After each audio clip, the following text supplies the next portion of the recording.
Shalom family, welcome to our first Passover prep video. I wanted to make sure I got this video out so we can get rid of the leaven together and just have fun with it and really take our time. So it's definitely good to start early as you can. Just start setting stuff aside, whether you want to try to consume it or whether you just want to have eyes on it at all times. So when we get down to the last few days, it's easy to just get rid of everything. So I'm just gonna be gathering all the leaven in the kitchen that I can find. To start, I have some very cut, clear items that have leavening in it.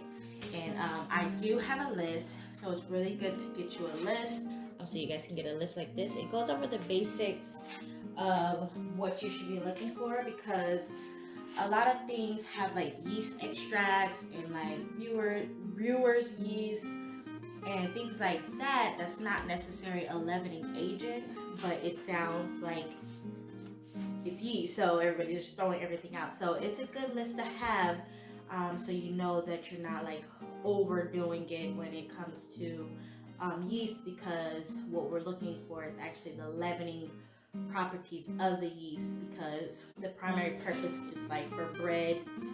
We didn't have time to sit and let our yeast in our bread expand and get bigger. So the purpose of when we're memorializing the Exodus is to get rid of it. You should be making bread in haste. You don't have time to let your yeast expand or anything, so you're just making dough with basic ingredients, and that's going to be in the next video, so please stay tuned, because we're going to be doing a few videos for our Passover prep.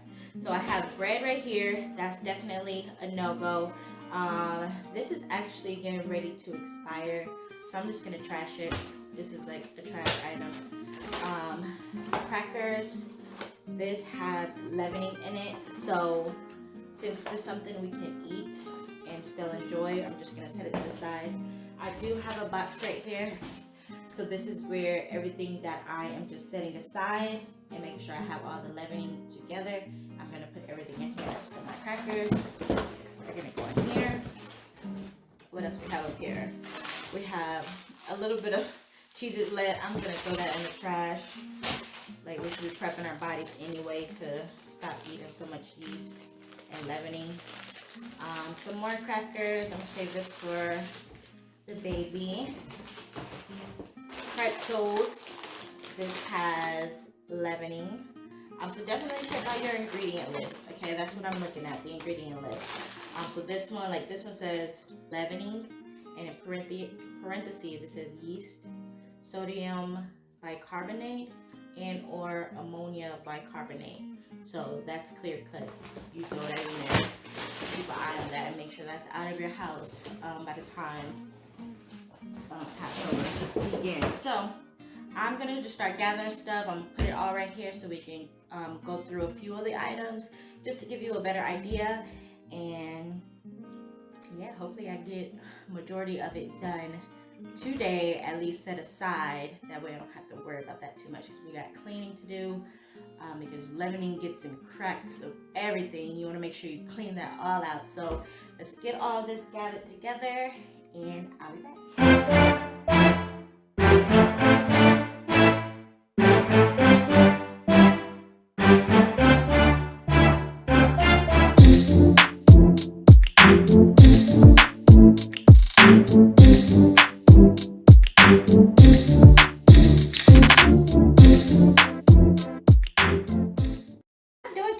This year, so we don't have a lot of things to have a lot of leavening here in the month of March. So we have pancake mix. This big old bag I got from Costco. I don't even know why I got this, because we do not eat it like that, but Lord willing I can make some before we have to get rid of it, because it does have leavening. Baking soda, sodium aluminum phosphate, monocalcium phosphate. Those are the leavening agents in this one. So I'm gonna put that in the box. We have graham crackers, It has leavening, baking soda, and our calcium phosphate. We have croutons. This has yeast. That's the leavening. Crackers, saltine crackers. We have some figs. Do these have yeast? You'll be surprised reading your ingredients during this time. Whole wheat, cane sugar free. No, this does. Oh, baking soda. These have baking soda. So let me put these to the side. We eat these every day, so I'm gonna just put these back on the counter. Those will be gone. This croissant, I'm gonna trash. These are bread that go in the freezer, so really check your freezers, check your fridge. I didn't have too much else in the freezer and the fridge, but when I get to cleaning, I'm gonna look even deeper. But this bread that we freeze is Ezekiel bread. It does have leavening, so it has fresh yeast, and that's the leavening agent. So I just have to be mindful because we do keep this in the freezer. So I'm just gonna make note to check the freezer during the final days before Passover. But I'm gonna go ahead and throw these in the trash, pop this back in the freezer, and make note of it. But we're doing good. That's pretty much it. I'm gonna check the garage because we did start getting a stockpile, but I was being real particular and mindful of the leavening. So I'm gonna see what I find in the garage when I bring it back in here. So I'll be back.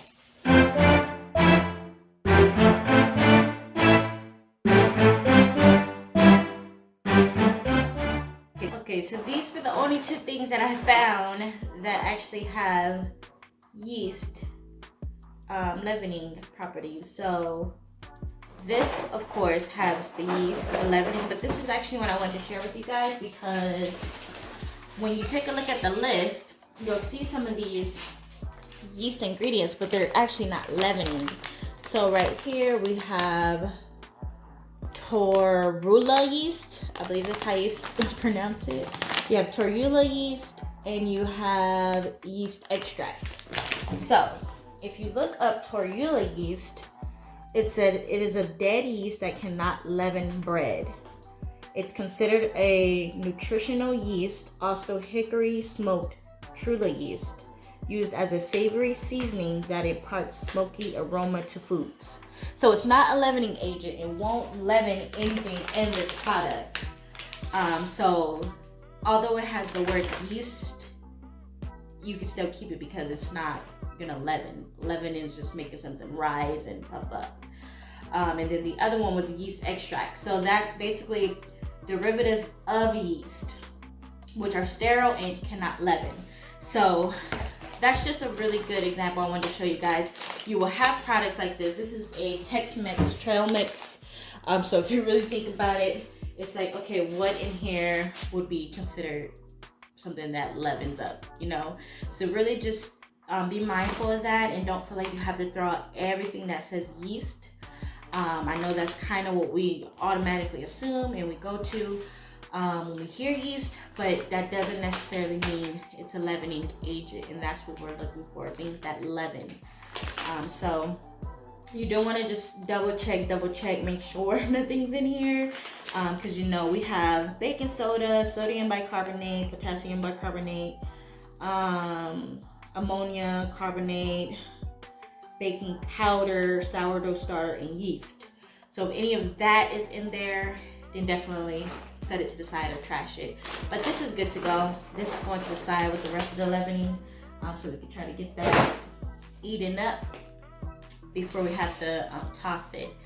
And I think that's it, you guys. I really feel like we haven't bought too much yeast. Oh, I didn't even go through the spice cabinet, you guys. Like, this is the biggest thing. So you have baking soda, that's sodium bicarbonate, so you definitely have to get rid of these. So if you have a lot, start cleaning with it, start cooking with it, whatever you have to do, because this is a leavening agent.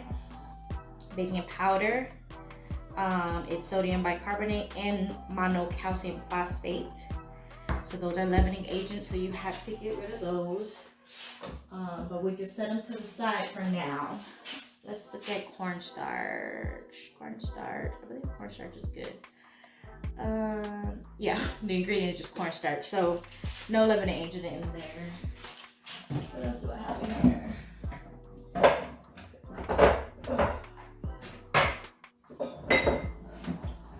Cornmeal. I'm just showing you guys some common things that people will be like, oh, what about this? So this cornmeal is degerminated yellow cornmeal, niacin, reduced iron, thiamine, look, this is why I didn't go to the medical field, okay? I can't pronounce these things. And vitamins, okay? All the different vitamins. So these are good. This one's good.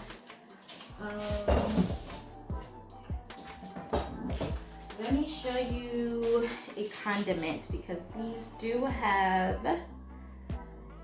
let's see what's in this one. Sodium benzoate. That's good. You don't have to worry about that. Okay, so this is good. I know some dressings do say like yeast extract and stuff like that. You don't have to worry about those because you can't leaven anything with it. But I was hoping this had something so I could show you.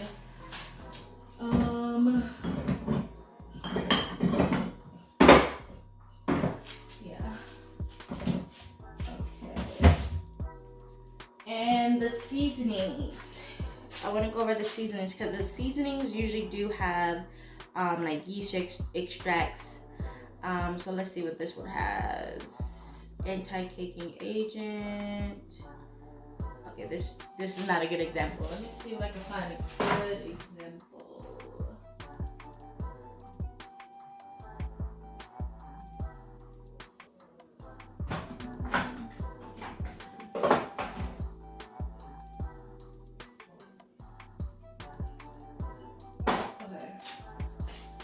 I don't have any good example of that, but let's see what else I have up here. So when I was stockpiling, you guys, and if you want a separate video on that, I could do one for you guys. I was really stockpiling on like beans, lentils, black beans, garbanzo beans. So I have tons of beans. I wasn't really necessarily stocking up on things that have leavening in it. And like pastas. Pastas are good because they typically don't have leavening.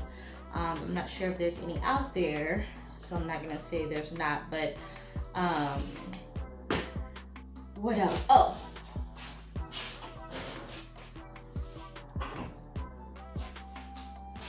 soups.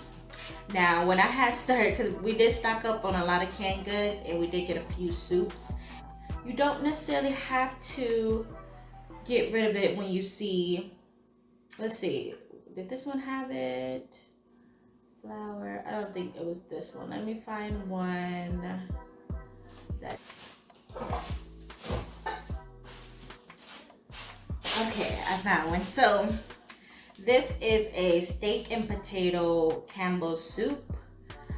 We never even eat these. We just bought them during the pandemic just to have them.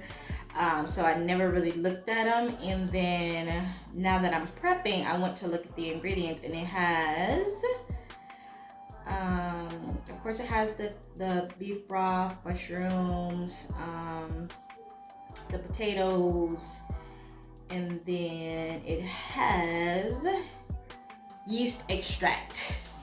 So when I had seen the yeast extract, I was like, hey, we gotta get rid of all these.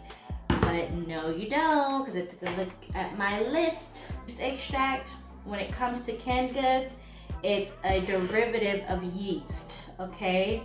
And it cannot leaven anything in here. So you don't want to just start throwing out your soups that say yeast extract, okay?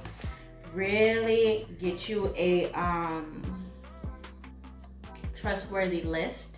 Like I said, I'll link the ones that I have in the description section below, and really just pay attention, okay? Just really focus on leavening, not the yeast part of it, because yeast extract, just like vanilla extract, like extracts is just extracted from things, so it like deletes different properties where it can't really function at its full capacity. So that's all it is. It's just basically a derivative of the full potential of yeast, if that makes sense.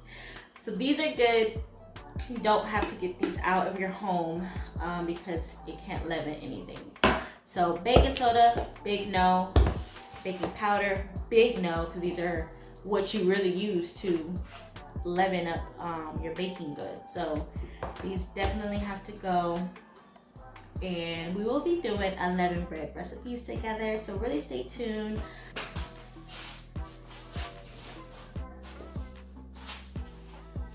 Okay, I just wanted to take a quick look at pasta. Spaghetti, pasta, all different types of pasta typically do not have yeast in them. So these are really good to have, and they're really good stockpile item because they last for a long time. So I have a lot of different pastas, rice, and things like that. So I really didn't go overboard with yeast this year. I'm so proud of myself. But I really hope you guys don't have a lot of leavening, and I really hope this video was helpful. If you like this video, give it a big thumbs up and let me know what items you might have that I didn't have. And if you have items like trail mix that have the yeast extract, share your tips in the comment section below. Share the video, and as always, I'll catch you next time.